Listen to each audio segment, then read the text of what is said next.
نحمده ونصلي على رسوله الكريم أما بعد قال الله تعالى أعوذ بالله من الشيطان الرجيم بسم الله الرحمن الرحيم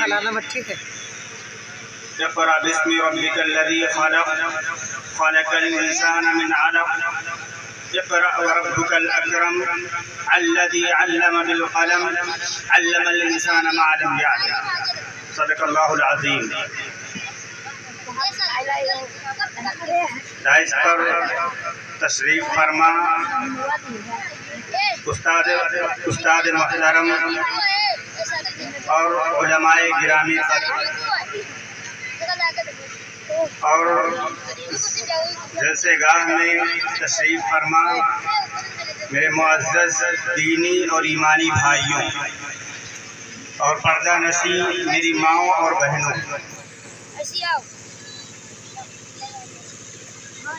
آج چونکہ یہ پروگرام ہی نوعیت کا ہے کہ نسیم خان صاحب کی صاحبزادی کا یعنی ان کی صاحبزادی عالمت مکمل ہوئی ہے اور اس نے فراغت حاصل کی ہے. اس خوشی پر یہ پروگرام رکھا گیا ہے.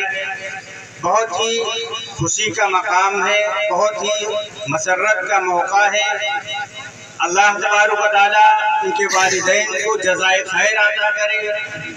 وہ مبارکباد کے لائق ہے کہ انہوں نے اپنی بچی کو عالمہ بنایا.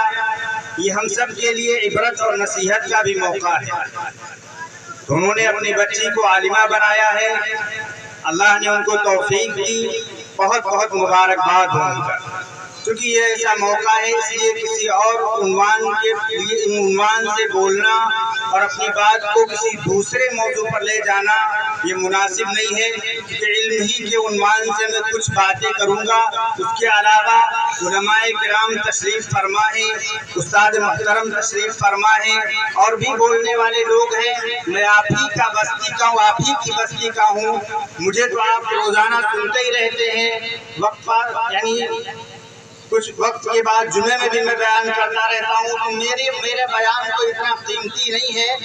مہمان جو آئے ہیں تشریف لائے ہیں ان کی بات زیادہ قیمتی ہے. بہرحال ان کی حاضری کے طور پر حاضر ہونا بھی ضروری ہے، اس لیے کچھ باتیں عرض کر دوں. ایک شاعر نے کہا ہے کہ علم ایک نور ہے جو دل کو جلا دیتا ہے. علم ایک نور ہے جو دل کو جلا دیتا ہے، نقش باطل کی طرح جہل مٹا دیتا ہے. اور نور توحید کا ہر دل میں منور کر کے آدمی کو صحیح انسان بنا دیتا ہے. تو علم دین کی اہمیت ہے میرے دوستوں. علم جیسا کہ ابھی مولانا بیان کر کے گئے کہ علم کوئی بھی ہو انسان کو فائدہ دیتا ہے، انسان کو ترقی دیتا ہے، انسان کو کامیابی عطا کرتا ہے. علم کی یہ اہمیت اور فضیلت ہے. علم چاہے جو آدمی حاصل کرے وہ اس کو کامیابی کی راہوں پر لے جائے گا. علم کی دو قسمیں ہیں، ایک دنیاوی علم ہوتا ہے، ایک اخروی علم ہوتا ہے. یعنی دین کا علم، دنیاوی علم دنیا ہی تک محدود رہتا ہے، لیکن اخروی علم جو ہوتا ہے وہ انسان کو دنیا میں بھی فائدہ دیتا ہے اور آخرت میں بھی. علم کی یہ فضیلت ہے کہ اللہ تبارک و تعالیٰ نے قرآن کریم کی سب سے پہلی جو آیت اتاری، سب سے پہلی آیت جو نازل کی، اس میں اللہ نے اسی پڑھنے کے تعلق سے فرمایا کہ اقرأ باسم ربک الذی خلق، پڑھیے اپنے پروردگار کے نام سے، پڑھیے اپنے پروردگار کے نام سے. لیکن یہ خاص نہیں کیا اللہ تعالیٰ نے وہاں پر کہ کیا پڑھنا ہے. یہ وہاں پر خاص نہیں کیا کہ آپ کو یعنی علم دین ہی صرف پڑھیے یا صرف آپ دنیاوی علم ہی پڑھیے. کچھ نہیں خاص کیا. کیا کہا؟ پڑھیے. لیکن ہاں یہ خاص کر دیا کہ جو کچھ پڑھیے اللہ کے نام سے پڑھیے، جو کچھ پڑھیے اپنے پروردگار اپنے پالنہار کے نام سے پڑھیے. اب آپ کیا پڑھ رہے ہیں؟ آپ ڈاکٹری پڑھ رہے ہیں، آپ انجینئرنگ پڑھ رہے ہیں، آپ کالج میں پڑھ رہے ہیں، آپ کہیں بھی پڑھ رہے ہیں، لیکن ہاں اللہ کے نام سے پڑھیے. اللہ کے نام سے پڑھنے کا مطلب یہ ہے آپ ڈاکٹر ہو گئے تو اب ڈاکٹر سے آپ قوم کی خدمت کیجیے، قوم کی خدمت کی غرض سے وہ کام کیجیے۔ آپ کوئی بھی علم حاصل کر رہے ہیں لیکن اللہ کو بالکل نہیں بھولنا ہے۔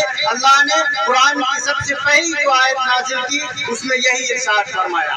تو علم انسان کو فضیلت اور ترقی دیتا ہے، انسان کو کامیابی دیتا ہے، اور یہی وجہ ہے کہ جب علم کے اندر یہ چیزیں نہیں پائی جاتی، قوم کی خدمت کا جذبہ نہیں پایا جاتا، تو پھر وہ علم ہمارے لیے وہ علم بیکار ہے، وہ علم کسی لائق نہیں ہے۔ تو اس لیے زیادہ سے زیادہ ہماری کوشش یہ ہو کہ ہمارا جو بھی ہمارے پاس علم و ہنر ہے اس سے ہم قوم کی خدمت کریں، اور پھر علم دین حاصل کرنا، جہاں تک علم دین کا تعلق ہے تو وہ تو حاصل کرنا ہر ایک مسلمان کے لیے فرض ہے۔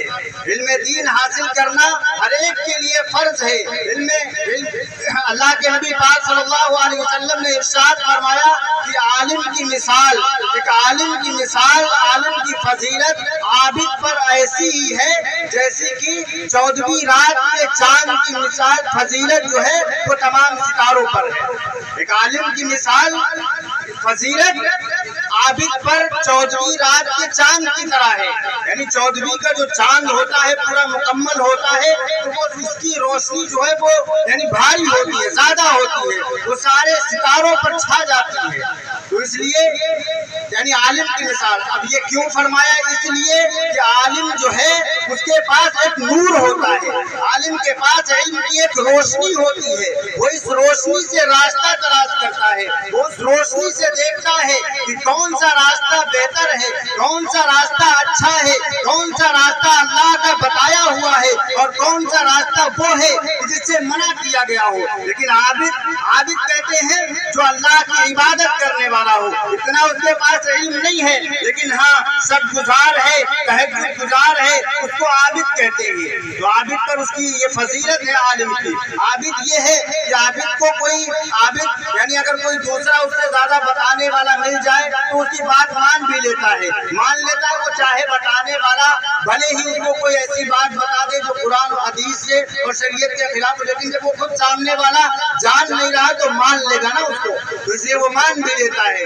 تو اس لیے عالم کی یہ فضیلت بتائی گئی، فرمایا یعنی عالم کی مثال ایک جاہل کے مقابلے میں، ایک مثال سے ایک بات کو اپنی ختم کروں گا، ایک مثال دیتے ہوئے کہ عالم کی مثال اور ایک جاہل کی مثال اسی طرح ہے کہ مثال کے طور پر ایک آدمی ہے، ایک مسافر ہے جو رات کے اندھیرے میں سفر کر رہا ہے، رات کے اندھیرے میں کسی پگڈنڈی پر سفر کر رہا ہے، جا رہا ہے، اندھیرا بہت زیادہ ہے، اس پہ وہ چل رہا ہے، تو ہو سکتا ہے وہ اندھیرے میں ہے، کہیں وہ پھر دوسرا راستہ پکڑ لے اور دوسرے راستے پر چل لے، یا دوسرے راستے پر نہ جائے، راستے میں اس کو کوئی دجال، کوئی گمراہ کرنے والا مل جائے اور وہ اس کا ہاتھ اپنے ہاتھ میں لے کے لیے چلیے میں تم کو سیدھا راستہ دکھاتا ہوں، اور دوسرے راستے پر اس کو ڈال دے، کیونکہ اس اندھیرا اتنا زیادہ ہے تو وہ راستہ نہیں پا سکتا، تو اس لیے وہ اس کے ساتھ پڑھ لے۔ لیکن روشنی میں سفر کرنے والا اپنا راستہ خود دیکھ لے گا، اس کو کوئی گمراہ نہیں کر سکتا۔ تو یہی مثال ہے ایک عالم کی اور ایک عابد جاہل کی، یعنی نہ جاننے والے کی، کہ عالم کو کوئی گمراہ نہیں کر سکتا کیونکہ اس کے پاس ایک روشنی ہے، ایک نور ہے، وہ اپنے نور سے دیکھتا ہے اور اس سے وہ سفر کرتا ہے، اور ایک جاہل جو ہے اس کے پاس کوئی روشنی نہیں ہے۔ اس لیے عالم کی یہ فضیلت ہے، کہ اللہ کے نبی پاک علیہ السلام نے ارشاد فرمایا کہ ایک عالم کے لیے زمین اور آسمان کے درمیان کی جتنی بھی مخلوقات ہیں وہ ساری کی ساری اس کے لیے مغفرت کی دعا کرتی ہیں۔ یہ عالم کی فضیلت ہے، اس کے لیے ساری مخلوق دعا کرتی ہے، اور فرمایا یہ جو اور طالب علم جو ہوتا ہے علم حاصل کرنے والا، اس کے لیے فرشتے جو ہے اپنے پروں کو بچھا دیتے ہیں، اس لیے وہ جو حاصل کر رہا ہے، وہ جو کام کر رہا ہے، اس سے خوش ہو کر وہ اپنے فرشتے اپنے پروں کو بچھا دیتے ہیں۔ اور فرمایا کہ ایک عالم ان العلماء ورثۃ الانبیاء، اور جو یہ علماء ہیں یہ علم کے جاننے والے ہیں، جو قرآن و حدیث کے جاننے والے علماء ہیں، یہ انبیاء کے